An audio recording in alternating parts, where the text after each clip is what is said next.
ഇനിയാണ് നമ്മളെ സംബന്ധിച്ച് ഏറ്റവും പ്രധാനപ്പെട്ട ടോപ്പിക് വരുന്നത് സ്പെസിഫിക് ഹീറ്റ് കപ്പാസിറ്റി എന്ന് പറയുന്നത്. അപ്പോൾ നമ്മൾ തെർമോഡൈനാമിക്സ് പറഞ്ഞ സമയത്ത് സ്പെസിഫിക് ഹീറ്റ് കപ്പാസിറ്റി പറഞ്ഞിട്ടുണ്ടായിരുന്നു. എന്താണ് സ്പെസിഫിക് ഹീറ്റ് കപ്പാസിറ്റി എന്ന് പറഞ്ഞാൽ the amount of heat energy required to raise the temperature of a substance by 1 degree. Means 1 degree അല്ലെങ്കിൽ 1 ഡിഗ്രി സെൽഷ്യസ് അല്ലെങ്കിൽ 1 കെൽവിൻ ടെമ്പറേച്ചർ ഇൻക്രീസ് ചെയ്യാൻ ആവശ്യമായിട്ട് ഒരു മെറ്റീരിയലിന് അല്ലെങ്കിൽ ഒരു സബ്സ്റ്റൻസിന് ആവശ്യമായിട്ടുള്ള എമൗണ്ട് ഓഫ് ഹീറ്റ് എനർജിയാണ് നമ്മൾ എന്തെന്ന് വിളിച്ചിട്ടുണ്ടായിരുന്നത്, സ്പെസിഫിക് ഹീറ്റ് എന്ന് നമ്മൾ പറഞ്ഞിട്ടുണ്ടായിരുന്നത്, അല്ലെങ്കിൽ സ്പെസിഫിക് ഹീറ്റ് കപ്പാസിറ്റി എന്നൊക്കെ നമ്മൾ പറഞ്ഞിട്ടുണ്ടായിരുന്നത് അല്ലേ. അപ്പോൾ ഓരോ ആളുകളുടെ കേസിലും ഈ സ്പെസിഫിക് ഹീറ്റ് കപ്പാസിറ്റി ഡിഫറൻ്റ് ആയിരിക്കും. മനസ്സിലായോ? ഓരോ ആളുകൾ ഇപ്പം മോണോ അറ്റോമിക്കിൻ്റെ കേസിൽ സ്പെസിഫിക് ഹീറ്റ് കപ്പാസിറ്റി ഒന്നായിരിക്കും, ഡയാറ്റോമിക്കിൻ്റെ കേസിൽ മറ്റൊന്നായിരിക്കും, പോളി അറ്റോമിക്കിൻ്റെ കേസിൽ മറ്റൊന്നായിരിക്കും. അപ്പോൾ നമുക്കിവിടെ ഡിസ്കസ് ചെയ്യാനുള്ളത് പ്രധാനമായിട്ടും നമ്മൾ കൈനറ്റിക് തിയറി ഓഫ് ഗ്യാസസ് ആണ്.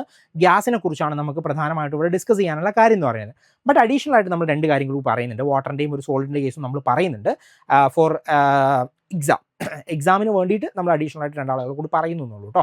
അപ്പോൾ നമുക്ക് നോക്കാം സ്പെസിഫിക് ഹീറ്റ് കപ്പാസിറ്റി. അപ്പോൾ നിങ്ങളുടെ മൈൻഡിൽ സ്പെസിഫിക് ഹീറ്റ് കപ്പാസിറ്റിയുടെ ഡെഫിനിഷൻ കൃത്യമായിട്ടുണ്ട്. ആൻഡ് ഗ്യാസസിൻ്റെ കേസിൽ നമ്മൾ വേറൊരു കാര്യം കൂടി പറഞ്ഞിരുന്നു. എന്താണ്? CP/Cv എന്ന് പറയുന്ന 2 ആളുകളെ കുറിച്ച് പറഞ്ഞു ഓർക്കുന്നുണ്ടോ? CP/Cv. CP എന്താണ്? Specific heat capacity at constant പ്രഷറാണ്. CV എന്താണ്? Specific heat capacity at constant വോളിയമാണ് അല്ലേ. അപ്പോൾ വോളിയം കോൺസ്റ്റന്റ് ആയിരിക്കുമ്പോൾ എത്ര എമൗണ്ട് ഓഫ് ഹീറ്റ് ആവശ്യമാണ്, പ്രഷർ കോൺസ്റ്റന്റ് ആയിരിക്കുമ്പോൾ എത്ര എമൗണ്ട് ഓഫ് ഹീറ്റ് ആവശ്യമാണ്. അതിനാണല്ലോ നമ്മൾ CP/Cv ആയിട്ട് നമ്മൾ ഡിഫൈൻ ചെയ്തിട്ടുണ്ടായിരുന്നത്. അപ്പോൾ ഈ കാര്യങ്ങൾ നിങ്ങളുടെ മൈൻഡിൽ ഉണ്ടാവുക. ഇനി അത് വെച്ചിട്ടാണ് നമ്മൾ എന്ത് ചെയ്യുന്നത്, നമ്മളുടെ ഇക്വേഷൻ അല്ലെങ്കിൽ ഓരോ ആളുകളുടെയും സ്പെസിഫിക് ഹീറ്റ് കപ്പാസിറ്റി വാല്യൂ എത്രയാണ് അത് നമ്മൾ ഡിറൈവ് ചെയ്യാൻ പോകുന്നത്. ഓക്കെ അല്ലേ. അപ്പോൾ ഏറ്റവും ആദ്യം നമ്മൾ നോക്കുന്നത് specific heat capacity of mono atomic gases ആണ്. മോണോ അറ്റോമിക് ഗ്യാസിൻ്റെ കേസിൽ എന്താണ് സ്പെസിഫിക് ഹീറ്റ് കപ്പാസിറ്റി വരുന്നത് എന്നതാണ് നമുക്ക് നോക്കാനുള്ളത്. ക്ലിയർ അല്ലേ. അപ്പോൾ നമുക്ക് അതിലേക്ക് പോയാലോ. Molecules of A mono atomic gas have only translational degrees of freedom. ഒരു മോണോ അറ്റോമിക് ഗ്യാസിനെ സംബന്ധിച്ച് ഇപ്പോൾ ഒരു O എന്ന് പറയുന്ന ഒരാൾ മാത്രം നിൽക്കുകയാണ്, മോണോ അറ്റോമിക് ഗ്യാസ് ആണ്, O2 അല്ല, O ആയിട്ട് നിൽക്കാമെന്ന് കരുതുക. അപ്പോൾ അയാളെ സംബന്ധിച്ച് എന്താ, അയാൾക്ക് ഒരു സിംഗിൾ ഡയറക്ഷനിലെ മൂവ്മെൻറ്റ് അല്ലെങ്കിൽ ഒരു എന്താ പറയുക ഒരു ട്രാൻസ്ലേഷണൽ ഡിഗ്രി ഓഫ് ഫ്രീഡം മാത്രമേ അവിടെ പ്രൊസസ് ചെയ്യാൻ കഴിയുകയുള്ളൂ അല്ലേ. ഇയാൾക്ക് ഇങ്ങോട്ട് മാത്രമേ ഒന്നുകിൽ ഈ ഡയറക്ഷൻ അല്ലെങ്കിൽ ഈ ഡയറക്ഷൻ അല്ലെങ്കിൽ ഈ ഡയറക്ഷൻ അല്ലെങ്കിൽ ഈ ഡയറക്ഷൻ അല്ലേ. ട്രാൻസ്ലേഷണൽ ഡിഗ്രീസ് ഓഫ് ഫ്രീഡം മാത്രമേ, മീൻസ് അയാൾക്ക് എന്ത് ചെയ്യാൻ പറ്റുള്ളൂ, ലീനിയർലി മാത്രമേ മൂവ് ചെയ്യാൻ കഴിയുള്ളൂ. ട്രാൻസ്ലേഷണൽ ഡിഗ്രീസ് ഓഫ് ഫ്രീഡം മാത്രമേ അവിടെ ഉണ്ടാവുകയുള്ളൂ. And it has only 3 translation degrees of freedom. എന്താണ്?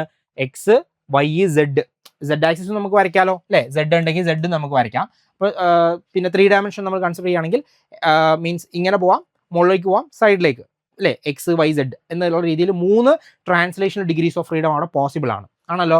അപ്പോൾ നമുക്ക് എന്ത് ചെയ്യാം, ഓരോ എനർജി ലെവലും മീൻസ് ഓരോ ഡിഗ്രീസ് ഓഫ് ഫ്രീഡവും കോൺട്രിബ്യൂട്ട് ചെയ്യപ്പെടുന്ന എനർജി എന്ന് പറയുന്നത് എത്രയാണ്, ½ kBT ആണെന്ന് നമ്മൾ പറഞ്ഞു. According to law of equipartition of energy പ്രകാരം ഓരോ എനർജി മോഡുകളും പ്രോസസ് ചെയ്യുന്ന പിന്നെ എനർജി എന്ന് പറയുന്നത് എത്രയാണ്, അല്ലെങ്കിൽ കോൺട്രിബ്യൂട്ട് ചെയ്യുന്ന എനർജി എന്ന് പറയുന്നത് എത്രയാണ്, ½ kBT ആണെന്ന് നമ്മൾ പറഞ്ഞിട്ടുണ്ട്.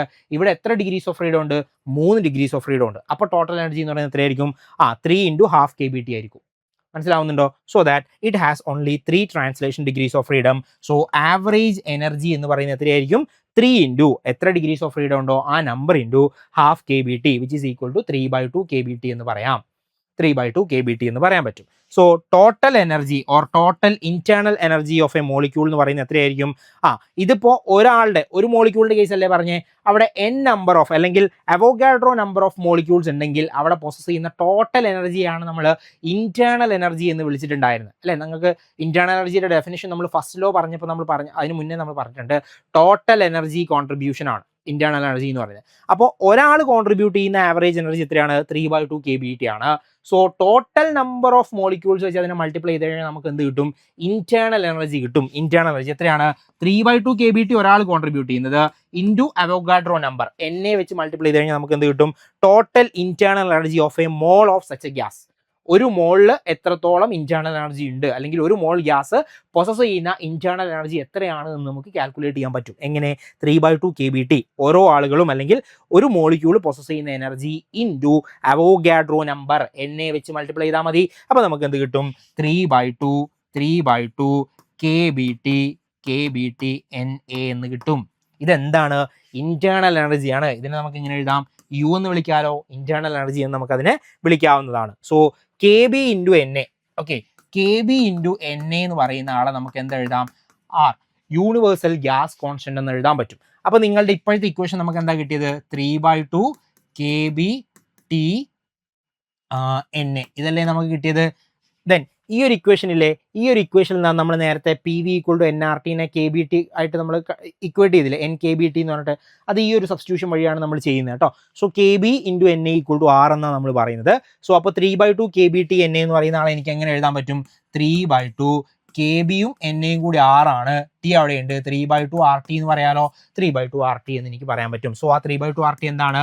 അവിടുത്തെ ഇന്റേണൽ എനർജിയാണ്. U ഈക്വൽ ടു 3/2 RT എന്ന് നമുക്ക് പറയാൻ പറ്റും. ഈ ഒരു വാല്യൂ പഠിച്ചോളൂ. അപ്പോൾ നിങ്ങൾ, ഞാൻ ലാസ്റ്റ് ഒരു ടേബിൾ ആഡ് ചെയ്തിട്ടുണ്ട്, അതേപോലെ നിങ്ങൾ പഠിച്ചാൽ മതി. അതായത് ആദ്യം ഒരു ടേബിൾ ഉണ്ടാക്കുക, മോണോ ആറ്റോമിക് എന്ന് എഴുതുക. മോണോ ആറ്റോമിക് അതിൻ്റെ ഇന്റേണൽ എനർജി എന്താണ്? ഇപ്പോൾ മോണോ ആറ്റോമിക്കിൻ്റെ ഇന്റേണൽ, മോണോ ആറ്റോമിക് ഇവിടെ ഇന്റേണൽ എനർജി എത്രയാണ്? 3/2 RT ആണ് മോണോ ആറ്റോമിക്കിൻ്റെ കേസിൽ ഇന്റേണൽ എനർജി എന്ന് പറയുന്നത് എന്ന് ഓർത്തിരിക്കുക. ഇനി നമുക്ക് കണ്ടുപിടിക്കേണ്ടത് ആരാ? നമ്മളിവിടെ എന്താ പറഞ്ഞുകൊണ്ടിരുന്നത്? ഓർക്കുന്നുണ്ടോ? സ്പെസിഫിക് ഹീറ്റ് കപ്പാസിറ്റിയെ കുറിച്ചാണ് നമ്മൾ പറഞ്ഞുകൊണ്ടിരുന്നത് അല്ലേ? സ്പെസിഫിക് ഹീറ്റ് കപ്പാസിറ്റിയെ കുറിച്ചാണ് നമ്മൾ പറഞ്ഞുകൊണ്ടിരുന്നത്. നമ്മളിപ്പോൾ ആരെ കണ്ടുപിടിച്ചത്?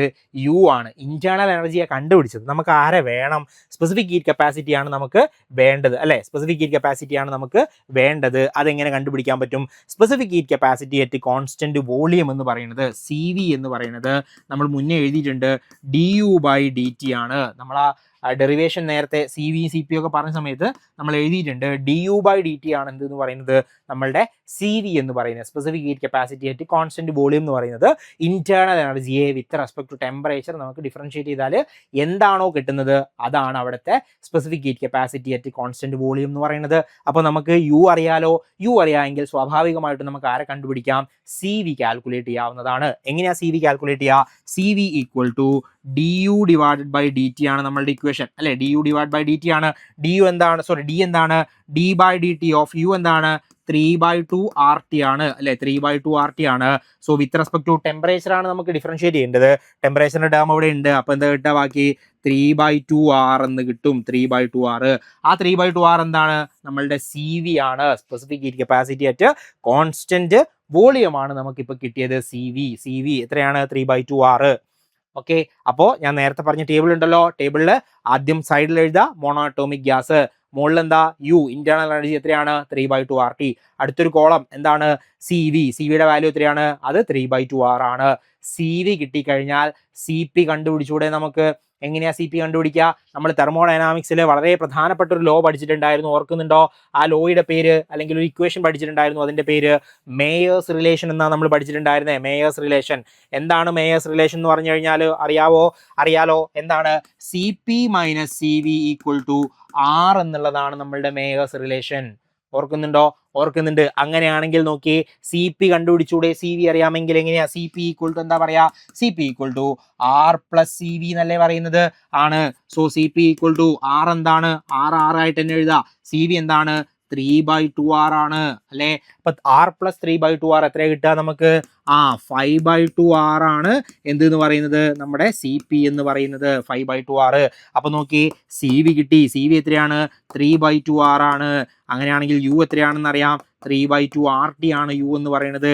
ഇത്രയും കാര്യങ്ങളാണ് നമ്മൾ പഠിക്കേണ്ടത് for a mono atomic gas. ഒരു മോണോ ആറ്റോമിക് ഗ്യാസിന്റെ കേസിലേക്ക് വരുമ്പോൾ CPയുടെ വാല്യൂ എത്രയാണ്? 5/2 R ആണ്. CVയുടെ വാല്യൂ എത്രയാണ്? 3/2 R ആണ്. Uന്റെ വാല്യൂ എത്രയാണ്? 3/2 RT ആണ്. വളരെ പ്രധാനമായിട്ടും നമ്മൾ ഓർത്തിരിക്കേണ്ട കാര്യമാണ്. ക്ലിയർ അല്ലേ? അപ്പൊ CP CV കണ്ടുപിടിക്കാൻ മനസ്സിലായല്ലോ. നോക്കാം. CV for ideal gas case നമ്മൾ പറഞ്ഞു എന്താണ്? CP - CV equal to R ആണ്. ഈ റിലേഷനെയാണ് നമ്മൾ എന്തെന്ന് പറയുന്നത്? മേയേഴ്സ് റിലേഷൻ എന്ന് പറയുന്നത്. Mayers relation. ഓക്കെ. 2016 നടന്ന ലീഗൽ മെട്രോളജി ഇൻസ്പെക്ടറിൽ ഒരു ചോദ്യമായിരുന്നു ഇത്. CP - CV equal to R. Fine. താഴെ തന്നിട്ടുള്ളതിൽ മേയേഴ്സ് റിലേഷൻ ഏതാണെന്ന് ചോദ്യം വന്നിട്ടുണ്ടായിരുന്നു. എന്താണ്? CP - CV equal to R ആണ്. ഓക്കെ. അപ്പോൾ CP - CV equal to R എന്ന് പറയുന്ന ഇക്വേഷനിൽ നമ്മൾ എന്ത് ചെയ്യുന്നു? CP equal to CV + R അല്ലെങ്കിൽ R + CV എന്ന രൂപത്തിലേക്ക് അതിനെ മാറ്റി എഴുതുന്നു. ആറിന്റെ വാല്യൂ അറിയാം, CVയുടെ വാല്യൂ നമ്മൾ കണ്ടുപിടിച്ചു. എന്താണ്? 3/2 R + R, 5/2 R. അപ്പോൾ നമ്മളുടെ CP, specific heat capacity at constant pressure എന്ന് പറയുന്നത് എത്രയാണ്? 5/2 R ആണ്. കഴിഞ്ഞില്ല. ഒരാളെ കൂടി കണ്ടുപിടിക്കേണ്ടതുണ്ട്. ആരാണ്? ഗാമയാണ്. Gamma, adiabatic constant gamma. എന്താ നമ്മൾ ഗാമേനെ പറഞ്ഞത്? CP/CV ഈക്വൽ ടു ഗാമ എന്നല്ലേ പറഞ്ഞേ? CP അറിയാം. CP എത്രയാണ്? 5/2 R ആണ്. ദെൻ CV എത്രയാണ്? 3/2 R ആണ്. അപ്പൊ എന്ത് കിട്ടും? R കട്ട് ചെയ്തു പോയി. ബാക്കി എന്താ? 5/2 ഇൻറ്റു 2/3 വരും അല്ലേ? 2 കട്ട് ചെയ്തു. ബാക്കി എന്താ? 5/3 വരും. അപ്പൊ ഗാമ എത്രയാണ്? 5/3 ആണ് gamma or adiabatic constant for mono atomic gas. Mono atomic ഗ്യാസിന്റെ കേസിൽ അഡയബാറ്റിക് കോൺസ്റ്റന്റിന്റെ വാല്യൂ എത്രയാണ്? 5/3 ആണ് വാല്യൂ എന്ന് പറയുന്നത്. ഓർത്തിരിക്കുക 4 കാര്യങ്ങൾ. Internal energy U 3/2 RT, CV എത്രയാണ്? 3/2 R, CP 5/2 R and gamma adiabatic constant എത്രയാണ്? 5/3 ആണ് അതിന്റെ വാല്യൂ എന്ന് പറയുന്നത്. ക്ലിയർ ആയോ? അപ്പൊ ഇക്കാര്യം വളരെ വളരെ പ്രധാനപ്പെട്ട കാര്യമാണ്, ഓർത്തിരിക്കുക. For mono atomic gas. Mono atomic ഗ്യാസിന്റെ കേസാണ് നമ്മൾ പറയുന്നത്. ഓക്കെ, മോണോ ആറ്റോമിക് ഗ്യാസിന്റെ കേസാണ് പറയുന്നത്. ഈ 4 വാല്യൂസ് അറിഞ്ഞിരിക്കുക. ഡെറിവേഷൻ ഒന്നും നിർബന്ധമില്ല, ഒന്നും പഠിക്കണ്ട. ഈ 4 വാല്യൂസ് നിങ്ങൾ പഠിച്ചിരിക്കുക. ഓക്കെ, മോണോ ആറ്റോമിക് ഗ്യാസിന്റെ ഈ വാല്യൂ വളരെ പ്രധാനപ്പെട്ടതാണ്. കാരണം നമ്മൾ അഡയബാറ്റിക് പ്രോസസ് ഒക്കെ ആയിട്ട് ബന്ധപ്പെട്ടുകൊണ്ട് പ്രോബ്ലം ചെയ്യുമ്പോൾ അവിടെ നമുക്ക് ആവശ്യം വരുന്നുണ്ട് ഗാമ ഈക്വൽ ടു 5/3 ആണോ എത്രയാണെന്നുള്ളത് നമ്മൾ സബ്സ്റ്റിറ്റ്യൂട്ട് ചെയ്ത് കൊടുക്കേണ്ടതായിട്ടുണ്ട്. ഓക്കെ, അപ്പൊ ഇതാണ് അവിടെ ശ്രദ്ധിക്കേണ്ടുന്ന കാര്യം. അടുത്തത് നോക്കാം, specific heat capacity. Mono atomic കഴിഞ്ഞു. അടുത്ത എന്താണ്? ഡയാറ്റോമിക് ഗ്യാസിന്റെ കേസിലേക്കാണ് നമ്മൾ വരുന്നത്. ഡയാറ്റോമിക് ഗ്യാസ് നോക്കാം. ഡയാറ്റോമിക് ഗ്യാസിന്റെ കേസിൽ നമ്മൾ 2 സ്പെഷ്യൽ കേസുകൾ പറയുന്നുണ്ട്. എന്തൊക്കെയാ? ഒന്ന്, റിജിഡ് ആയിട്ടുള്ള ഡയാറ്റോമിക് മോളിക്യൂൾ ആണെന്ന് വെച്ചാൽ ഇപ്പോൾ CO എന്ന് പറയുന്ന ആളുണ്ടെന്ന് വിചാരിച്ചോളൂ. ഇവർ റിജിഡ് ആണ് എന്ന് വെച്ചാൽ ഇവരുടെ ഇടയിലുള്ള ആ ദൂരം ഫിക്സ്ഡ് ആണ്, അതിൽ മാറ്റമൊന്നും വരുന്നില്ല. ഓക്കെ, അതായത് അവർ ഫിക്സ്ഡ് ആണ്. റിജിഡ് ബോഡി എന്നൊക്കെ നമ്മൾ ജനറലി പറയുന്നത് എന്തിനാണ്? മെക്കാനിക്സിൽ അവരുടെ കോൺസ്റ്റിറ്റ്യൂവന്റ് പാർട്ടിക്കിൾസ് തമ്മിലുള്ള അകലം അത് ഫിക്സ്ഡ് ആയിരിക്കും, കോൺസ്റ്റന്റ് ആയിട്ട് തന്നെ നിലനിൽക്കുകയാണെങ്കിൽ അത്തരത്തിലുള്ള ഒബ്ജക്റ്റുകളെയാണ് നമ്മൾ റിജിഡ് ബോഡീസ് എന്ന് ജനറലി പറയാറുള്ളത്. അപ്പോൾ അതേപോലെ മോളിക്യൂൾസിന്റെ കേസിൽ അല്ലെങ്കിൽ ആറ്റത്തിന്റെ കേസിലേക്ക് വരുമ്പോൾ റിജിഡ് മോളിക്യൂൾ ആണ് നമ്മൾ കൺസിഡർ ചെയ്യുന്നത്. റിജിഡ് ഡയാറ്റോമിക് മോളിക്യൂൾ ആണ് നമ്മൾ കൺസിഡർ ചെയ്യുന്നതെന്ന് കരുതുക. അങ്ങനെയാണെങ്കിൽ എന്താ വരുന്നത് നോക്കിയേ. A molecule of A diatomic gas has 3 translational degrees of freedom, but in addition it can also rotate about its center of mass. The molecule thus has 2 rotational degrees of freedom. അല്ലേ? അപ്പൊ ഇവിടെ എന്താണ്? CO അല്ലെങ്കിൽ ഒരു diatomic മോളിക്യൂളിന്റെ കേസാണ് നമ്മൾ എടുക്കുന്നത്. AB എന്ന് പറയുന്ന ഒരു ഡയാറ്റോമിക് മോളിക്യൂൾ ആണെന്ന് കരുതാ. AB. അപ്പൊ ഇവരുടെ പ്രത്യേകത എന്താ? ഇവർക്ക് ഇതാ ഈ ഡയറക്ഷനിലേക്ക് ലീനിയർലി മൂവ് ചെയ്യാം, ഇങ്ങോട്ട് മൂവ് ചെയ്യാം, Z ആക്സിസിൽ മൂവ് ചെയ്യാം. അപ്പൊ എന്താണ്?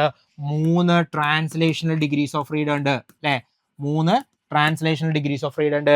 അതോടൊപ്പം തന്നെ ഇതാ ഇവരുടെ സെന്റർ ഓഫ് മാസ്, ഓരോരുത്തരുടെ സെന്റർ ഓഫ് മാസിനെ ഫിക്സ് ചെയ്തിട്ടും എന്ത് ചെയ്യാം? ഇതിന് 2 റൊട്ടേഷൻസ് പോസിബിൾ ആണ്. എയുടെ സെന്റർ ഓഫ് മാസിന് കറസ്പോണ്ടിങ് ആയിട്ടും ബിയുടെ സെന്റർ ഓഫ് മാസിന് കറസ്പോണ്ടിങ് ആയിട്ടും എന്ത് ചെയ്യാം? ഇതിന് റൊട്ടേറ്റ് ചെയ്യാവുന്നതാണ്. അപ്പോൾ സ്വാഭാവികമായിട്ട് എന്തുണ്ട്? അതിന് 2 റൊട്ടേഷണൽ ഡിഗ്രീസ് ഓഫ് ഫ്രീഡം കൂടിയുണ്ട്. 2 റൊട്ടേഷണൽ ഡിഗ്രീസ് ഓഫ് ഫ്രീഡം അല്ലേ? അപ്പോൾ 3 2 5 ആയല്ലോ. അപ്പോൾ നോക്കിയേ, ഒരു ഡയാറ്റോമിക് റിജിഡ് റൊട്ടേറ്ററിന് എത്ര ട്രാൻസ്ലേഷൻ മോഷൻ ഉണ്ട്? 3 ട്രാൻസ്ലേഷൻ മോഷനും അതോടൊപ്പം തന്നെ 2 റൊട്ടേഷണൽ ഡിഗ്രീസ് ഓഫ് ഫ്രീഡവും ഉണ്ട്. അങ്ങനെയാണെങ്കിൽ ആവറേജ് എനർജി എന്ന് പറയുന്നത് എത്രയായിരിക്കും? ടോട്ടൽ എത്രയുണ്ട്? 3 + 2 5 ഡിഗ്രീസ് ഓഫ് ഫ്രീഡം അല്ലേ ഉള്ളത്? അങ്ങനെയാണ് നമുക്ക് എന്ത് എഴുതാം? 5 × ½ kBT. കാരണം ഓരോ എനർജി ലെവലും പ്രോസസ് ചെയ്യുന്ന എത്രയാണ്? ½ kBT ആണ്. എത്ര ഡിഗ്രീസ് ഓഫ് ഫ്രീഡം ഉണ്ട്? 5 ഉണ്ട്. അപ്പോൾ 5 × ½ kBT എത്ര വരും? 5/2 kBT ആയിരിക്കും എന്ത് എന്ന് പറയുന്നത്? അവിടുത്തെ average energy of a molecule എന്ന് പറയുന്നത്. അങ്ങനെയാണെങ്കിൽ നമ്മൾ നേരത്തെ കണ്ടുപിടിച്ച പോലെ ടോട്ടൽ എനർജി എത്രയായിരിക്കും? Total internal energy of a mole of such gas is given by ആ number into NA. Avogadro number ചെയ്താൽ മതിയല്ലോ. അപ്പം എന്ത് കിട്ടും? 5/2 kBT × NA എന്ന് കിട്ടി. നേരത്തെ ചെയ്ത പോലെ KB × NA അല്ലേ? അതായത് ബോൾട്സ്മാൻസ് കോൺസ്റ്റന്റ് ഇൻറ്റു അവോഗാഡ്രോ നമ്പർ ചെയ്ത് കഴിഞ്ഞാൽ നമുക്ക് എന്താ കിട്ടുക? യൂണിവേഴ്സൽ ഗ്യാസ് കോൺസ്റ്റന്റ് ആണ് കിട്ടുക കേട്ടോ. ബോൾട്സ്മാൻസ് കോൺസ്റ്റന്റ് ഇൻറ്റു അവോഗാഡ്രോ നമ്പർ ചെയ്ത് കഴിഞ്ഞാൽ നമുക്ക് എന്താണ് കിട്ടുന്നത്? യൂണിവേഴ്സൽ ഗ്യാസ് കോൺസ്റ്റന്റ് ആണ് കിട്ടുക. സോ അങ്ങനെയാണെങ്കിൽ നമുക്ക് എന്ത് ചെയ്യാം? ഈ 5/2 kBT NA നമുക്ക് എങ്ങനെ എഴുതാൻ പറ്റും? 5/2 RT എന്ന് എഴുതാൻ പറ്റും അല്ലേ? ആ ടോട്ടൽ എനർജിയാണ്, ടോട്ടൽ ഇന്റേണൽ എനർജിയാണ്. അപ്പോൾ U ഈക്വൽ ടു എന്തെന്ന് പറയാം? U equal to 5/2 RT. ആരുടെ കേസിലാണ്? ഡയാറ്റോമിക് മോളിക്യൂളിന്റെ കേസിലാണ്. വെറും ഡയാറ്റോമിക് അല്ല, ഡയാറ്റോമിക് റിജിഡ് മോളിക്യൂളിന്റെ കേസിലാണ് ഇന്റേണൽ എനർജി എത്ര വരുന്നത്? 5/2 RT എന്ന് വരുന്നത്. ക്ലിയർ ആയോ? So U equal to 5/2 RT for a rigid diatomic molecule U. അപ്പോൾ U കിട്ടിക്കഴിഞ്ഞാൽ നമ്മൾ നേരത്തെ കണ്ടുപിടിച്ച പോലെ U കിട്ടിക്കഴിഞ്ഞാൽ CV കണ്ടുപിടിച്ചൂടെ? എന്താണ് CV എന്ന് പറയുന്നത്? du/dt ആണ് CV എന്ന് പറയുന്നത്. എത്ര വരും? 5/2 R എന്ന് വരും അല്ലേ? 5/2 R വരും. 5/2 R CV കിട്ടിക്കഴിഞ്ഞാൽ CP കണ്ടുപിടിച്ചൂടെ? CP കണ്ടുപിടിക്കാം. എങ്ങനെയാ CP കണ്ടുപിടിക്കുക? ഞാൻ ഇവിടെ എഴുതാം. CP equal to CV + R. CV എത്രയാണ്? 5/2 R + R എത്ര വരിക? 7/2 R. 7/2 R. CP കിട്ടി. CPയും CVയും കിട്ടിക്കഴിഞ്ഞാൽ ഗാമ കണ്ടുപിടിച്ചൂടെ? CP/CV ആണ് ഗാമ എന്ന് പറയുന്നത്. CP എത്രയാണ്? 7/2 R ആണ്. ഡിവൈഡ് ബൈ ഇതെത്രയാണ്? 5/2 R. 6 കട്ടു, 2 കട്ട്, ബാക്കി എന്താ ഉണ്ടാവുക? 7/5 എന്ന് വരും അല്ലേ, 7/5 എന്ന് വരും നമ്മുടെ ഗാമയുടെ വാല്യൂ എന്ന് പറയുന്നത്. ഓക്കെ, ഗാമ എന്ന് പറയുന്നത് 7/5 ആയിരിക്കും. നോക്കാം. So specific heat capacity at constant volume CV equal to du/dt ആണ്. CV equal to d/dt of 5/2 RT. അപ്പോൾ വിത്ത് റെസ്പെക്ട് ടു ടി ആണല്ലോ, അപ്പോൾ നമുക്ക് എന്ത് കിട്ടും? 5/2 R എന്ന് കിട്ടും. ആരെ? നമ്മളുടെ CV-യുടെ വാല്യൂ. ആർക്കാണ് CV 5/2 ആവുന്നത്? റിജിഡ് ഡയാറ്റോമിക് ആണ് കേട്ടോ. റിജിഡ് ഡയാറ്റോമിക്, മാറിപ്പോകരുത്. റിജിഡ് ഡയാറ്റോമിക് ഗ്യാസിന്റെ കേസിലാണ് എന്ത് വരുന്നത്? CV എന്ന് പറയുന്നത് 5/2 R ആയിട്ട് വരുന്നത്, റിജിഡ് ഡയാറ്റോമിക് മോളിക്യൂളിന്റെ കേസിൽ. ദെൻ അങ്ങനെയാണെങ്കിൽ CV കിട്ടിയെങ്കിൽ CP - CV മേയേഴ്സ് റിലേഷൻ ഉപയോഗിച്ചിട്ട് നമുക്ക് CPയുടെ വാല്യൂ കണ്ടുപിടിക്കാമല്ലോ. CP equal to CV plus R എന്ന് എഴുതാൻ പറ്റും. CV plus R, 5/2 R CV കിട്ടി, പ്ലസ് R എത്ര കിട്ടും? 7/2 R ആയിരിക്കും ആര് എന്ന് പറയുന്നത്? നമ്മളുടെ CPയുടെ വാല്യൂ എന്ന് പറയുന്നത്. Specific heat capacity at constant pressure four a rigid diatomic molecule. ഒരു റിജിഡ് ഡയാറ്റോമിക് മോളിക്യൂളിന്റെ കേസിൽ CPയുടെ വാല്യൂ എത്രയാണ്? 7/2 R ആണ്. പഠിച്ചോളൂ കേട്ടോ, കൃത്യമായിട്ട് പഠിച്ചോളൂ. ആൻഡ് അങ്ങനെയാണെങ്കിൽ സ്പെസിഫിക് ഹീറ്റുകൾ തമ്മിലുള്ള റേഷ്യോ ഗാമ അഡയാബാറ്റിക് കോൺസ്റ്റന്റ് എന്താ വരിക? CP/CV ആണ്, വിച്ച് ഈസ് ഈക്വൽ ടു എന്തെന്ന് കിട്ടും? 7/5 എന്ന് കിട്ടും അല്ലേ. നമ്മൾ നേരത്തെ അപ്പുറം ചെയ്തിട്ടുണ്ട്, ചെയ്യേണ്ട ആവശ്യമൊന്നുമില്ലല്ലോ.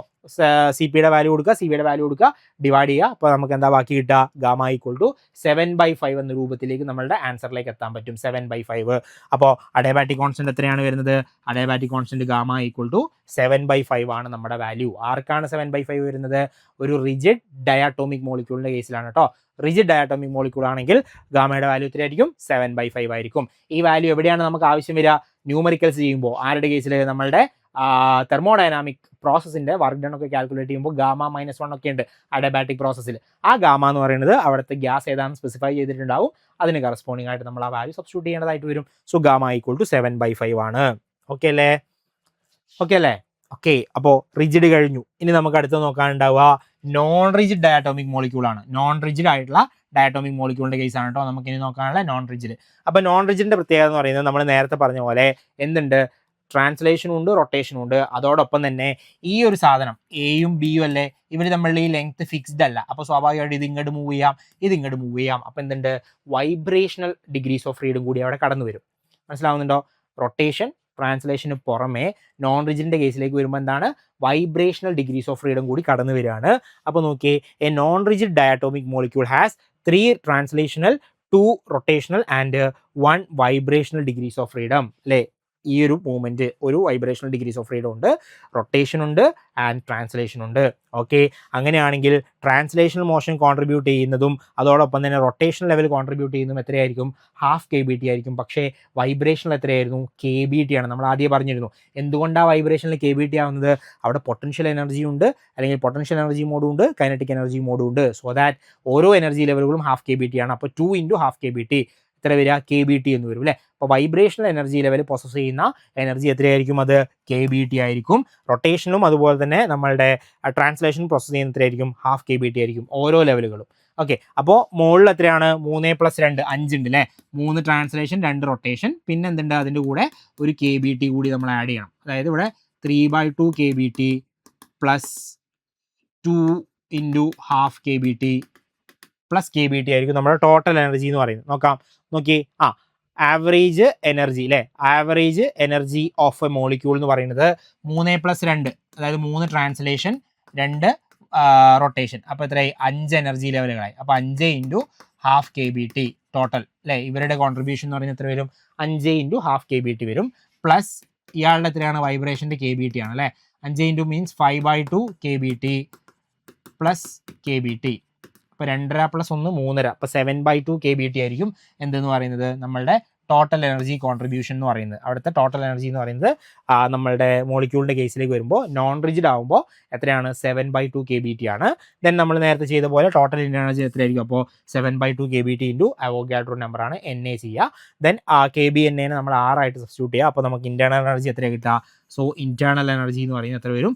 7/2 RT എന്ന് വരും. ആരുടെ കേസിൽ? ഒരു നോൺ റിജിഡ് ഡയാറ്റോമിക് കേട്ടോ. നോൺ റിജിഡ് ഡയാറ്റോമിക്കിന്റെ കേസാണ് ഈ പറയുന്നത് കേട്ടോ. For a non rigid diatomic മോളിക്യൂളിന്റെ കേസിൽ ഇന്റേണൽ എനർജി എത്രയാണ് വരിക? 7/2 RT ആണ്.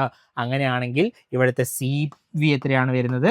സി വി എന്ന് പറയുന്നത് 7/2 R എന്ന് വരും അല്ലേ, 7/2 R എന്ന് വരും. അങ്ങനെയാണെങ്കിൽ സി പി നമുക്ക് കണ്ടുപിടിക്കാമല്ലോ, എത്ര വരും, 9/2 ആയിരിക്കും, 9/2 R ആയിരിക്കും സി വി എന്ന് പറയും, സോറി സി പി എന്ന് പറയുന്നത്. നോക്കാം, സി വി എന്താണ്, specific heat capacity at constant volume can be written as C V equal to D U by D T ആണ് അല്ലേ. അപ്പോൾ C V equal to D by D T of 7/2 RT. C V എന്ത് കിട്ടി നമുക്ക്, 7/2 R എന്ന് കിട്ടി. ഇത് ആരുടെ കേസാണ്, നോൺ റിജിഡിൻ്റെ കേസാണ് കേട്ടോ, നോൺ റിജിഡ് മോളിക്യൂളിൻ്റെ കേസാണ്, നോൺ റിജിഡ് മോളിക്യൂളിൻ്റെ, non rigid diatomic, okay, non rigid diatomic മോളിക്യൂളിൻ്റെ കേസാണ്. സി വി എന്ന് പറയുന്നത് എത്രയാണ്, 7/2 R ആണ് എന്നുള്ള കാര്യം ഓർത്തിരിക്കുക. ഓക്കെ, ദെൻ അങ്ങനെയാണെങ്കിൽ ഐഡിയൽ ഗ്യാസ് ഇക്വേഷൻ്റെ കേസിൽ മേയേഴ്സ് റിലേഷൻ എന്താണ്, C P minus C V ആണ്. അപ്പോൾ അതിനകത്ത് സി പി ഈക്വൽ ടു എന്ന് എഴുതാം, ആർ പ്ലസ് സി വി അല്ലെങ്കിൽ സി വി പ്ലസ് ആർ എന്ന് എഴുതാം. So C P equal to C V plus R which is equal to 7/2 R plus R equal to എത്രയാണ്, 9/2 R എന്ന് കിട്ടി അല്ലേ, 9/2 R എന്ന് കിട്ടി.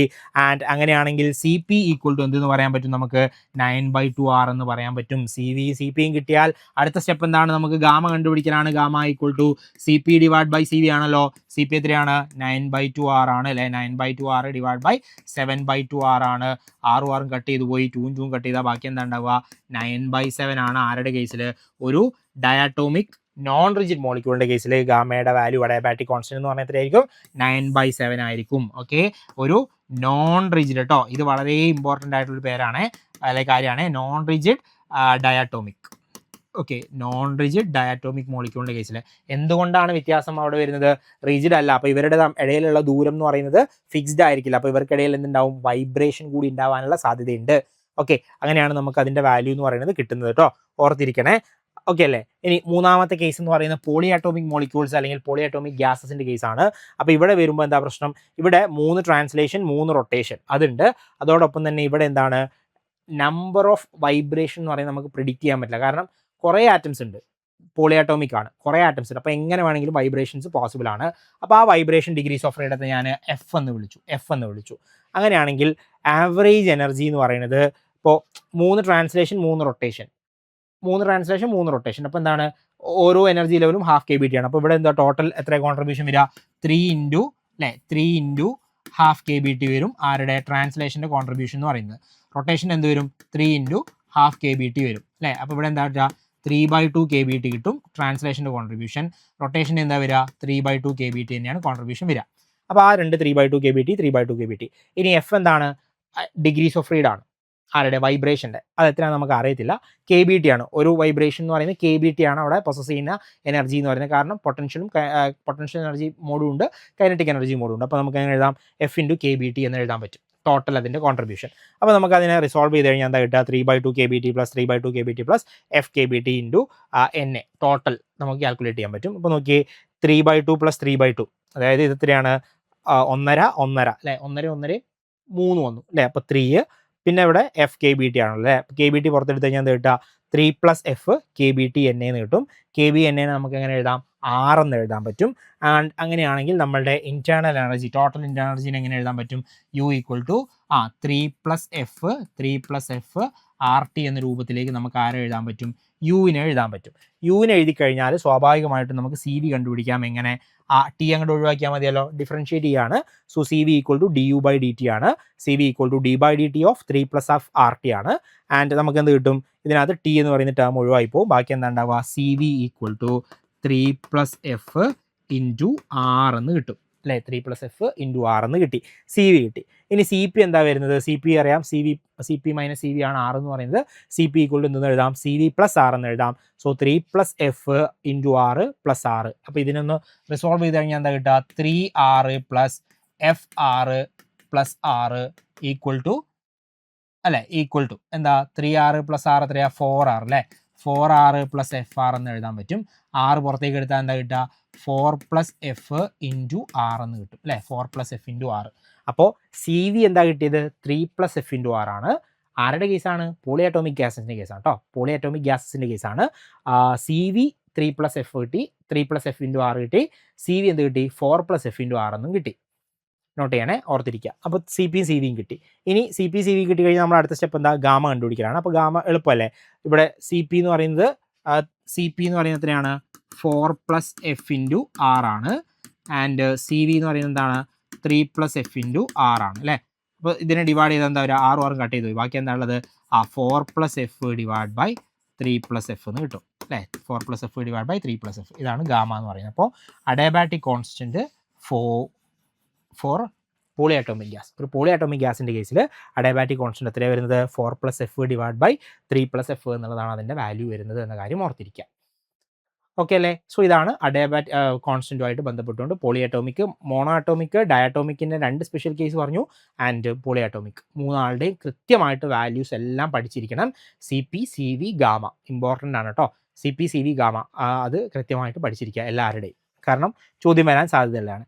ഇനി ഇത് അഡീഷണൽ ആയിട്ട് വരുന്നൊരു പാർട്ടാണ്. അഡീഷണൽ ആയിട്ട് ഞാൻ ആഡ് ചെയ്തൊരു ഭാഗമാണ്, അതായത് സ്പെസിഫിക് ഹീറ്റ് കപ്പാസിറ്റി ഓഫ് സോളിഡ്സിൻ്റെ വാല്യൂ എന്താണ് വരുന്നത് എന്നുള്ളതാണ്. അപ്പോൾ ഗ്യാസിൻ്റെ കേസിലാണ് നമുക്ക് CP, CV എന്നൊക്കെ പറഞ്ഞിട്ട് സെപ്പറേറ്റ് വാല്യൂസ് വരുന്നത്. അതായത് സ്പെസിഫിക് ഹീറ്റ് കപ്പാസിറ്റി ആയിട്ട് constant volume, specific heat capacity ആയിട്ട് കോൺസ്റ്റൻറ്റ് പ്രഷർ എന്നൊക്കെ ഗ്യാസസിൻ്റെ കേസിലാണ് നമ്മൾ നോർമലി പറയാറുള്ളത്. സോളിഡിൻ്റെ കേസിൽ അതൊരു ഫിക്സഡ് വാല്യൂ ആയിരിക്കും. So consider A solid of n atoms, each vibrating about its mean position.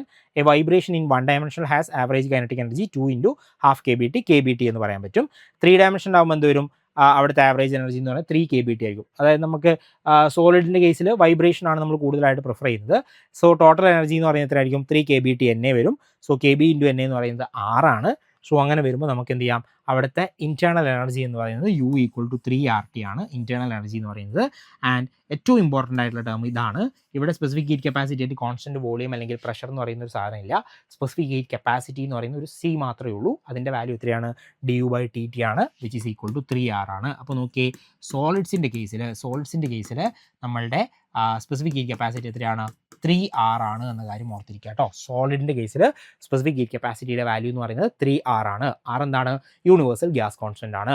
ഇനി ഇതേപോലെ തന്നെ വാട്ടറിൻ്റെ കേസും നമുക്കൊന്ന് അറിയേണ്ടതുണ്ട്. വാട്ടറിൻ്റെ കേസിൽ എന്താ നോക്കിയേ, specific heat capacity of water എന്ന് പറയുന്നത് like solids here also for each atoms the average energy is 3 kBt. Water molecules has 3 atoms അല്ലേ? വാട്ടർ മോളിക്യൂളിൻ്റെ പ്രത്യേകത എന്താണ്? ഓരോ ആളുകളും 3 kBt ആണ് പൊസസ് ചെയ്യുന്നത്. വാട്ടറിന് എത്ര മോളിക്യൂൾസ് ഉണ്ട്? 3 എണ്ണം ഉണ്ട്. അപ്പോൾ 3 ആളും പൊസസ് ചെയ്യുന്നത് എന്താ? 3 × 3 kBt അല്ലേ? 3 × 3 kBt എന്ന് പറയുമ്പോൾ 9 kBt ആയിരിക്കും അവിടുത്തെ എനർജി എന്ന് പറയുന്നത്. അപ്പോൾ നമുക്കതിനെ നമ്മൾ ടോട്ടൽ കണ്ടുപിടിക്കാൻ എന്ത് ചെയ്യണം? 9 kBt × NA ചെയ്യണം. സോ ഇതിനെ നമുക്ക് kBNA എന്ന് പറയുമ്പോൾ എന്താണ്? 6 ആണ്. അപ്പോൾ 9RT എന്ന് പറയാൻ പറ്റും അല്ലേ? അപ്പോൾ അവിടുത്തെ ടോട്ടൽ എനർജി എന്ന് പറയുന്നത് എത്രയായിരിക്കും? 9RT ആയിരിക്കും ടോട്ടൽ എനർജി എന്ന് പറയുന്നത്. സോ അങ്ങനെയാണെങ്കിൽ സ്പെസിഫിക് ഹീറ്റ് കപ്പാസിറ്റി ഓഫ് വാട്ടറിൻ്റെ സ്പെസിഫിക് ഹീറ്റ് കപ്പാസിറ്റി എത്രയാണ്? അത് 9R ആണ്. 9R ആണ് വാട്ടറിൻ്റെ കേട്ടോ. ഇമ്പോർട്ടൻ്റ് ആയിട്ട് ഓർത്തിരിക്കേണ്ട 2 അഡീഷണൽ ആയിട്ട് പറയുന്ന കാര്യങ്ങളാണെങ്കിൽ പോലും പരീക്ഷയ്ക്ക് ചോദിക്കാൻ സാധ്യതയുള്ളൊരു ഭാഗം കൂടിയാണ്. അപ്പോൾ 9R എന്ന് പറയുന്ന ആരുടെയാണ്? നമ്മളുടെ വാട്ടറിൻ്റെ ആണ്. ആൻഡ് സോളിഡിൻ്റെ എത്രയാണ്? 3R ആണ്. 3R 9R. ഓക്കെ, എങ്ങനെയെങ്കിലും നിങ്ങൾ കോഡൊക്കെ ഉണ്ടാക്കി പഠിച്ചോളാം കേട്ടോ. ഇതിനേക്കാൾ കൂടുതൽ ഇമ്പോർട്ടൻസ് മറ്റേ ഗ്യാസസിൻ്റെ കേസിലാണ് കൊടുക്കേണ്ടത്, പക്ഷേ ചോദിക്കാൻ സാധ്യതയുള്ളൊരു ഭാഗം കൂടിയാണ് കേട്ടോ. വാട്ടറിൻ്റെ ആണെങ്കിൽ 9R, പിന്നെ സോളിഡിൻ്റെ ആണെങ്കിൽ 3R. ഓക്കെ, 3 അല്ലേ നമ്മൾ പറഞ്ഞത് അല്ലേ? 3R അല്ലേ? യെസ്. അപ്പോൾ അതൊന്ന് നോട്ട് ചെയ്ത് പോകാം കേട്ടോ. പ്രധാനപ്പെട്ടൊരു ഭാഗമാണ്. അപ്പോൾ ഞാനതൊരു ടേബിൾ ആക്കി ഇവിടെ കൊടുത്തിട്ടുണ്ട്. നോക്കിയേ, system or gas type. Mono atomic ആണെങ്കിൽ ഇൻറ്റേർണൽ എനർജി എത്രയാണ്? 3/2RT ആണ്. CP എത്രയാണ്? 3/2 ആണ്. സോറി, CP CV അങ്ങോട്ട് ഇങ്ങോട്ട് മാറിപ്പോയി കേട്ടോ. ഇത് CV ആണ്, ഇത് CP ആണ്. ഓക്കെ, CV എന്ന് പറയുന്നത് 3/2R ആണ്. CP എത്രയാണ്? 5/2R ആണ്. CP/CV എത്രയാണ്? 5/3, 1.67. വാല്യൂ ഒന്ന് ഓർത്തിരുന്നാൽ നന്നായിരിക്കും. ഇനി അത് പറ്റിയില്ലെങ്കിൽ ഈ ഒരു സാധനമെങ്കിലും അറിഞ്ഞിരിക്കുക കേട്ടോ. ആൻഡ് അടുത്ത ആൾ റിജിഡ്, ഒരു ഡയാറ്റോമിക്. റിജിഡ് ആണെങ്കിൽ 5/2RT ആണ് ഇൻറ്റേർണൽ എനർജി. CV എത്രയാണ്? 5/2R ആണ്. ദെൻ CP എത്രയാണ്? 7/2R ആണ്. 7/5 ആണ് ഗാമയുടെ വാല്യൂ. അപ്രോക്സിമേറ്റ്ലി ഈക്വൽ ടു 1.4 ആണ് അതിൻ്റെ വാല്യൂ എന്ന് പറയുന്നത്. ഇനി ഇവിടേക്ക് വന്ന ഡയാറ്റോമിക്കിൻ്റെ കേസിലേക്ക് വന്നാൽ നോൺ റിജിഡ് ആണെങ്കിലോ 7/2RT ആണ് അതിൻ്റെ ഇൻറ്റേർണൽ എനർജി എന്ന് പറയുന്നത്. CV എന്ന് പറയുന്നത് 7/2R ആണ്. 9/2R ആണ്. CP എന്ന് പറയുന്നത് 9/7, 1.29 ആണ് നമ്മളുടെ ഗാമയുടെ അഡയാബാറ്റിക് കോൺസ്റ്റൻറ്റിൻ്റെ വാല്യൂ എന്ന് പറയുന്നത്. ദെൻ പോളിയാറ്റോമിക്കിൻ്റെ കേസിലേക്ക് വരുമ്പോൾ 3+FRT ആണ് ഇൻറ്റേർണൽ എനർജി എന്ന് പറയുന്നത്. CV എത്രയാണ്? 3+FR ആണ്. CP എത്രയാണ്? 4+FR ആണ്. ഗാമ എത്രയാണ്? 4+F ഡിവൈഡ് ബൈ 3+F ആണ് അതിൻ്റെ വാല്യൂ എന്ന് പറയുന്നത്. ആൻഡ് ഒരു കാര്യം കൂടി ഓർത്തേ, ഈ മോണോആറ്റോമിക് ആവട്ടെ ഡയാറ്റോമിക് ആവട്ടെ നമ്മളുടെ ഗാമയുടെ വാല്യൂ എന്ന് പറയുന്നത് >1 ആണ് കേട്ടോ അല്ലേ? ഇവിടെ നോക്കിയാൽ 1.67, 1.4, 1.29. ഇപ്പോൾ മോണോആറ്റോമിക് ഡയാറ്റോമിക് ഇപ്പോൾ റിജിഡ് ആവട്ടെ നോൺ റിജിഡ് ആവട്ടെ ഗാമയുടെ വാല്യൂ എന്താണ്? >1 ആണ്. അഡയാബാറ്റിക് കോൺസ്റ്റൻറ്റിൻ്റെ വാല്യൂ എന്ന് പറയുന്നത് 1 വലുതാണ് എന്ന കാര്യം ഓർത്തിരിക്കുക കേട്ടോ. ഓക്കെ, അപ്പോൾ അതാണ് നമ്മളുടെ പ്രധാനമായിട്ടും പറയാനുള്ള ഒരു കാര്യം. ഇനി അടുത്ത അഡീഷണൽ ആയിട്ട് ഒരു ടോപ്പിക്കാണ് മീൻ ഫ്രീ പാത്ത്. അതായത് ഈ സിലബസിൽ ഇങ്ങനെ മീൻ ഫ്രീ പാത്ത് ഒന്നും കൊടുത്തിട്ടില്ല, സ്പെസിഫിക് ഹീറ്റ് കപ്പാസിറ്റി എന്നാണ് കൊടുത്തിട്ടുള്ളത്. അപ്പം മീൻ ഫ്രീ പാത്ത് അതുമായിട്ട് അസോസിയേറ്റ് ചെയ്ത് വരുന്നൊരു ടേം ആയതുകൊണ്ട് ഇൻട്രൊഡ്യൂസ് ചെയ്തു എന്നുള്ളൂ. ജസ്റ്റ് ആ ഇക്വേഷൻ ഒന്ന് ഓർത്തിരുന്നാൽ മതി. മീൻ ഫ്രീ പാത്ത് എന്താണെന്നുള്ളത് മനസ്സിലാക്കുക. Mean free path of a gas molecule is the average distance covered by a molecule between two successive collision. നമ്മൾ പറഞ്ഞിരുന്നു കണ്ടെയ്നറിൽ എന്തുണ്ട്, ഇലാസ്റ്റിക് കൊളിഷൻസ് ആണ് നടക്കുക അല്ലേ.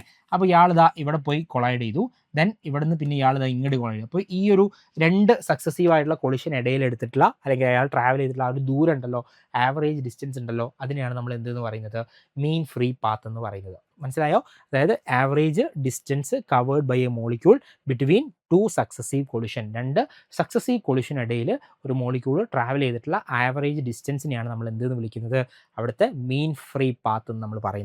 എങ്ങനെയാണ് ഡിനോട്ട് ചെയ്യുന്നത്, L = 1/√2 pi N D square. √2 means 2 മാത്രമേ റൂട്ടുള്ളൂ കേട്ടോ, അങ്ങോട്ടേക്കില്ല. 1/√2 പൈ എൻ ഡി സ്ക്വയർ ആണ്. അതിൽ എൻ എന്ന് പറയുന്നത് നമ്പർ ഡെൻസിറ്റിയാണ്. നമ്മൾ നേരത്തെ പറഞ്ഞില്ലേ എൻ എന്ന് പറയുന്നത് ക്യാപിറ്റൽ N/V ആണെന്ന് പറഞ്ഞില്ല, ആ എൻ ആണ് നമ്പർ ഡെൻസിറ്റി അല്ലേ. നമ്പർ ഡെൻസിറ്റി ആണ് എൻ എന്ന് പറയുന്നത്, നമ്പർ ഡെൻസിറ്റി. വി വോളിയമാണ്, എൻ എന്താണ്, number of particles. So number density ആണ് എൻ എന്ന് പറയുന്നത്. ഡി എന്താണ്, ഡയമീറ്റർ ഓഫ് ദ മോളിക്യൂൾ, ഈ മോളിക്യൂളിൻ്റെ ഡയമീറ്റർ. ഓക്കെ, ഇയാളുടെ ഡയമീറ്റർ എത്രയാണ്, അതാണ് ഡി എന്ന് പറയുന്നത്. So L = 1/√2 pi N D square ആണ്. അപ്പോൾ ഇവിടെ എന്ത് പറയാം, L is proportional to 1/d square അല്ലേ, ഇൻവേഴ്സ്ലി പ്രപ്പോർഷണൽ ടു ഡയമീറ്ററിൻ്റെ സ്ക്വയർ. ഡയമീറ്ററിൻ്റെ സ്ക്വയറിന് ഇൻവേഴ്സ്ലി പ്രപ്പോർഷണലാണ് ആ L അവരുടെ മീൻ ഫ്രീ പാത്ത് എന്ന് പറയുന്നത് എന്നുള്ള കാര്യം കൂടി പറയാവുന്നതാണ്, അതൊന്ന് ഓർത്തിരിക്കുക. പിന്നെ സിലബസ് പറയുന്ന ഒരു സാധനമാണ് മേയേഴ്സ് റിലേഷൻ എന്ന് പറയുന്നത്. മേയേഴ്സ് റിലേഷൻ നമ്മൾ പറഞ്ഞിട്ടുള്ള കാര്യം തന്നെയാണ്, തെർമോഡൈനാമിക്സ് പറഞ്ഞിട്ടുണ്ട്. എന്താണ് CP - CV, അതായത് സ്പെസിഫിക് ഹീറ്റ് കപ്പാസിറ്റികൾ അല്ലെങ്കിൽ സ്പെസിഫിക് ഹീറ്റ് കോൺസ്റ്റൻറ്റുകൾ തമ്മിലുള്ള റിലേഷൻ കാണിക്കുന്ന ഇക്വേഷൻ ആണ് എന്തെന്ന് പറയുന്നത്, നമ്മളുടെ മേയേഴ്സ് റിലേഷൻ എന്ന് പറയുന്നത് അല്ലേ. Mayer's relation connects the specific heat capacity of an ideal gas at constant pressure and constant volume. CPയെയും CVയെയും കണക്ട് ചെയ്യുന്ന ഒരു ഐഡിയൽ ഗ്യാസിൻ്റെ കേസിൽ കണക്ട് ചെയ്യുന്ന ഒരു ഇക്വേഷനാണ്, റിലേഷനാണ് നമ്മളുടെ മേയേഴ്സ് റിലേഷൻ എന്ന് പറയുന്നത്. സോ CP - CV = R ആണ്. CV എന്ന് പറയുന്നത് നമ്മൾ നേരത്തെ മുതലേ നമ്മൾ പറഞ്ഞിരുന്നു, CV എന്ന് പറയുന്നത് എന്താണ്, du/dt ആണെന്ന് നമ്മൾ പറഞ്ഞിരുന്നു അല്ലേ. du/dt ആണ്. അതിന് എനിക്കിങ്ങനെ ΔU/ΔT എന്ന് എഴുതാൻ പറ്റും. സോ CV = ΔU/ΔT ആണ്. CPയുടെ കേസിലേക്ക് വരുമ്പോൾ ഇത് നമ്മുടെ ഫസ്റ്റ് ലോ ഇല്ലേ, dq = du + dw എന്ന് പറയുന്ന ഇക്വേഷൻ ഇല്ലേ, അതിനകത്ത് du + pdv എന്ന് നമ്മൾ എടുക്കും, പിന്നെ അതിനെ നമ്മൾ ഡിഫറൻഷ്യേറ്റ് ചെയ്യും. അങ്ങനെ വന്നിട്ടാണ് നമുക്ക് ഈ ഒരു ഫോമാറ്റിലേക്കൊക്കെ ആൻസറിലേക്ക് എത്താൻ പറ്റുക. സോ അങ്ങനെ വരുമ്പോൾ CP = എന്തെന്ന് പറയാൻ പറ്റും, CP = ΔU/ΔT, അതായത് ഈ ടേം ഉണ്ട് plus P × ΔV/ΔT P at constant P, ഈ ഒരു ടേം അഡീഷണൽ ആയിട്ട് വരുന്നുണ്ട്. അപ്പോൾ ഇവിടെ നിന്ന് നമുക്ക് മനസ്സിലാക്കാൻ പറ്റുന്ന കാര്യമാണ് CP is always greater than CV. നോക്കിയേ, ഈ ടേം കോമൺ ആണ് അല്ലേ. CVയെയും CPയെയും നമ്മൾ കണക്ട് ചെയ്യുമ്പോൾ രണ്ടിൻ്റെ ഇക്വേഷൻ നമ്മൾ നോക്കുന്ന സമയത്ത് ΔU/ΔT എന്ന് പറയുന്ന ടേം രണ്ടിടത്തും കോമൺ ആണ്.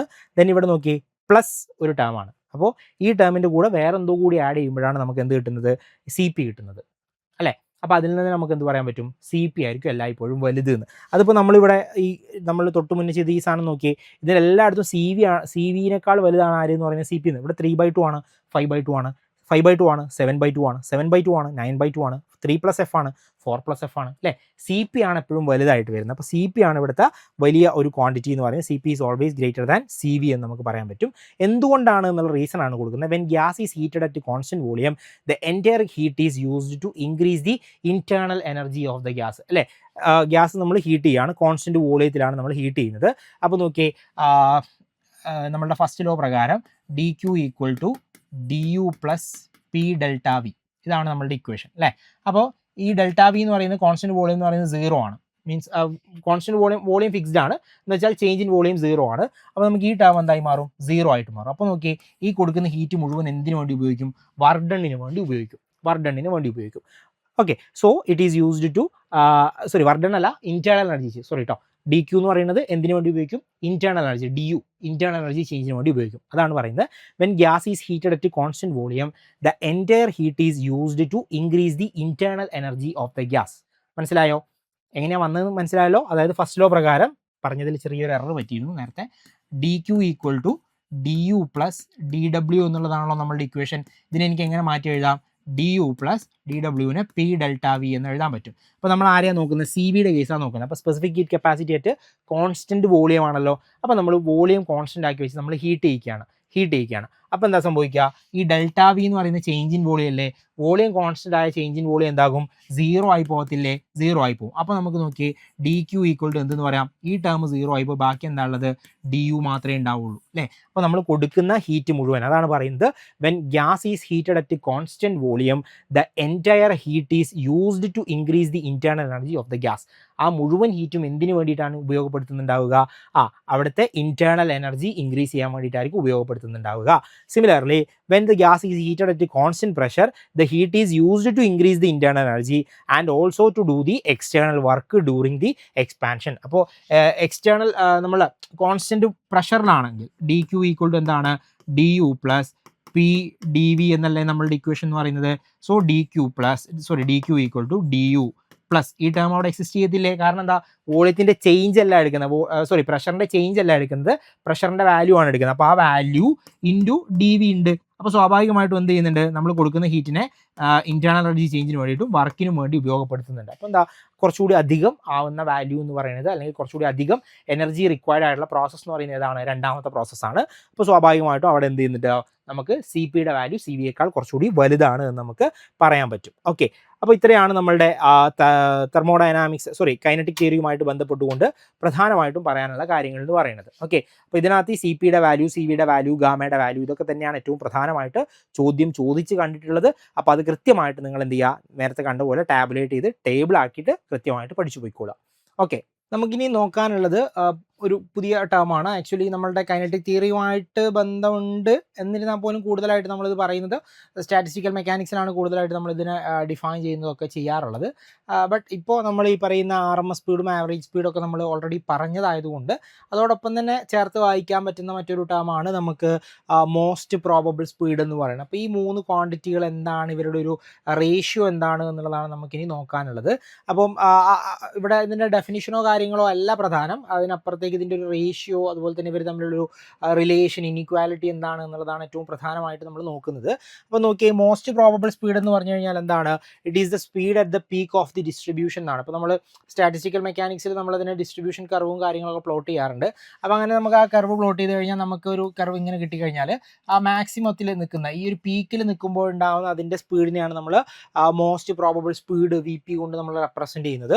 സിമിലർലി ആവറേജ് സ്പീഡ് നമ്മൾ നേരത്തെ പറഞ്ഞിരുന്നതാണ്, it is the mean speed of all particles. Random മോഷനിലുള്ള പാർട്ടിക്കിൾസിൻ്റെ എല്ലാം കൂടി മീൻ വാല്യൂവിനെയാണ് നമ്മൾ ആവറേജ് സ്പീഡ് എന്ന രീതിയിൽ നമ്മൾ പറയാറുള്ളത്. അതോടൊപ്പം തന്നെ RMSന് നമ്മൾ എങ്ങനെയാണ് പറഞ്ഞത്, VRMS corresponds to the square root of the average of the squares of the speed. ആവറേജിൻ്റെ സ്ക്വയറുകളുടെ സ്ക്വയർ റൂട്ടാണ് എന്തെന്ന് പറയുന്നത്, VRMS എന്ന് പറയുന്നത്. അപ്പോൾ ഈ 3 ആളുകളാണ് നമുക്ക് പ്രധാനമായിട്ടുള്ളത്. അതിൽ മോസ്റ്റ് പ്രോബബിൾ സ്പീഡ് നമ്മൾ VP വെച്ചിട്ടാണ് ഡിനോട്ട് ചെയ്യുന്നത്. ദെൻ ആവറേജ് സ്പീഡിന് നമ്മൾ V ആവറേജ് ഇങ്ങനെയാണ് റെപ്രസെൻറ്റ് ചെയ്യുന്നത്. VRMS നമ്മൾ മുന്നേ പറഞ്ഞിട്ടുണ്ട്, VRMS എന്ന് പറഞ്ഞിട്ടാണ് നമ്മൾ എഴുതിയിട്ടുള്ളത് അല്ലേ. അപ്പോൾ ഇവരെ കണക്ട് ചെയ്യുന്ന the speed follows the following inequality. എന്താണ്, ഇവർ പുതുതായിട്ട് ഫോളോ ചെയ്യുന്ന, അല്ലെങ്കിൽ നമ്മൾ പറയുന്ന ഒരു ഇനീക്വാലിറ്റി ഫോളോ ചെയ്യുന്നുണ്ട്. എന്താണ്, VP is less than average value less than VRMS എന്നുള്ളതാണ്. അപ്പോൾ ഈ ഇനീക്വാലിറ്റി വളരെ പ്രധാനപ്പെട്ടതാണ്.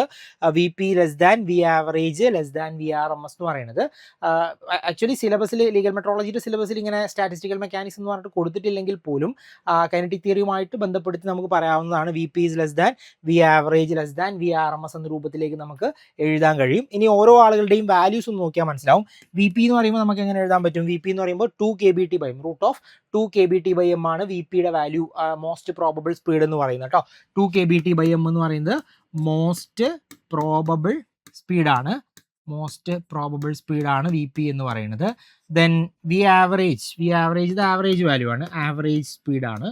ആവറേജ് സ്പീഡ് എന്ന് പറയുമ്പോൾ എന്താ വരുന്നത്, root 8 kBT/m. Okay, root 8 kBT/m ആണ് അതിൻ്റെ വാല്യൂ എന്ന് പറയുന്നത്.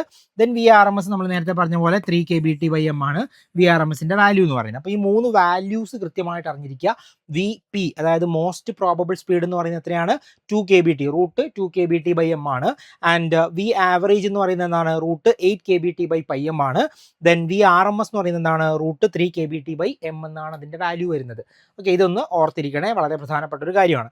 ദെൻ അങ്ങനെയാണെങ്കിൽ നമുക്ക് ഇവരുടെ റേഷ്യോ ആണ് കൂടുതലായിട്ട് നമ്മളോട് പരീക്ഷയ്ക്ക് ചോദിക്കാറുള്ളത്. VP/ആവറേജ് V, അതായത് most probable speed divided by average speed.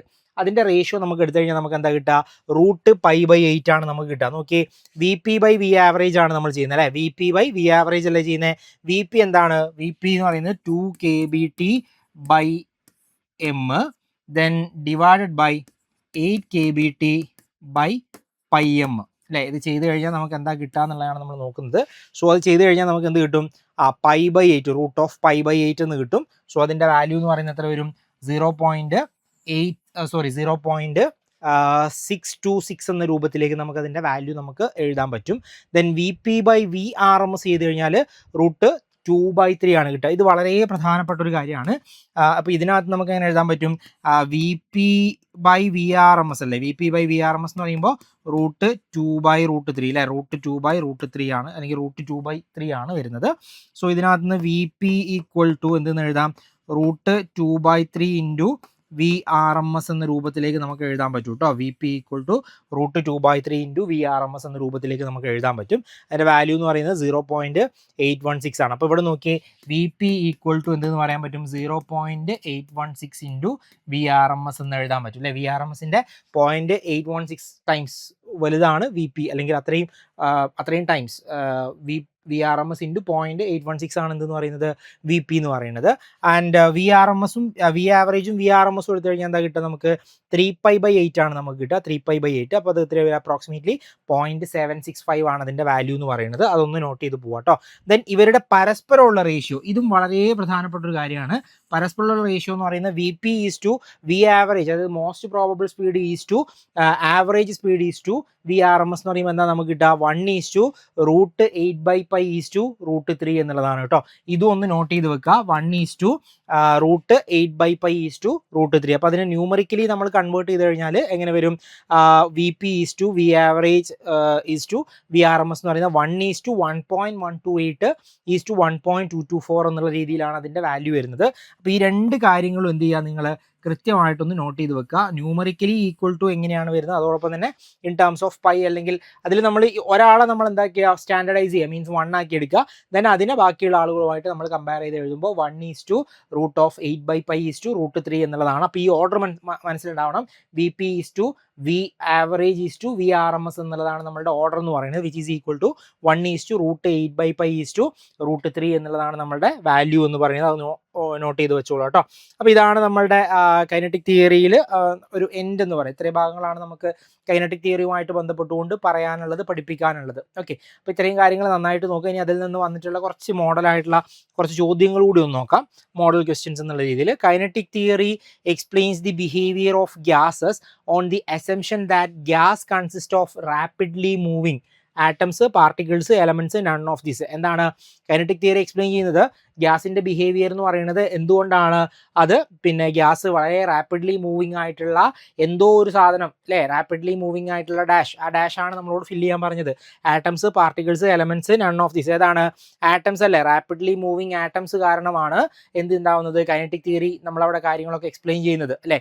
ഈ റാപ്പിഡ്ലി പിന്നെ വളരെ റാൻഡം ആയിട്ട് മൂവ് ചെയ്യുന്ന ആറ്റംസ് മറ്റ് ആറ്റംസുമായിട്ട് കൊളൈഡ് ചെയ്യുന്നു. അതോടൊപ്പം തന്നെ walls of the container, carry ചെയ്യുന്ന കണ്ടെയ്നറിന്റെ വാൾസുമായിട്ട് എന്ത് ചെയ്യാണ്, കൊളൈഡ് ചെയ്യുമ്പോൾ അവിടുത്തെ കൊളിഷൻ എന്ന് പറയുന്നത് എന്താണ്, ഇലാസ്റ്റിക് കൊളിഷൻ ആണ്.